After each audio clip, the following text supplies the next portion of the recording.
አቡበክር ስዲቅ ረዲየላሁ ዐንሁ የረሱል ዓለይሂ ሰላቱ ወሰላም የቅርብ ጓደኛ ነው። ከወንዶች መጀመሪያ በረሱል ዓለይሂ ሰላቱ ወሰላም ያመነና የተቀበለው ነው። ለእስልምና ሲል ንብረቱን በሙሉ አውጥቷል። በጀነት ከተበሰሩት 10 ሰሃባዎች ውስጥ አንዱ ነው። ልክ ረሱል ሰለላሁ ዐለይሂ ወሰለም በሞቱ ዕለት ኺላፋውን የተረከበውና የመጀመሪያው ኸሊፋ ነው። የተለያዩ ጦርነቶችን አድርጓል። ሻምና ኢራቅን ከፍቷል። የአረብ ግዛትን በአጠቃላይ እስላማዊ መንግስት ያደረጋትም እሱ ነው። ኺላፋው ላይ 2 ዓመት ከቆየ በኋላ ረሱል ዓለይሂ ሰላቱ ወሰላም በሞቱበት እድሜ ከዚህ ዓለም ወጥቷል። ትክክለኛ ስሙ አብዱላህ ኢብኑ አቢ ቁሐፋ ይባላል። ነገር ግን አቡበክር ስዲቅ ተብሎ ይጠራል። ምክንያቱ ደግሞ የተለያዩ ነገሮች አሉ።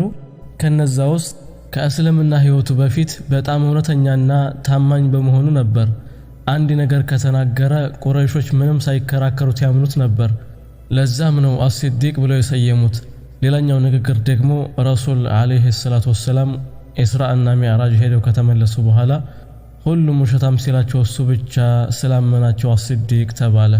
የእናቱ ስም ኡሙል ኸይር ሰልማህ ቢንት ሰኽር ትባላለች። ወሰላሙ ዓለይኩም።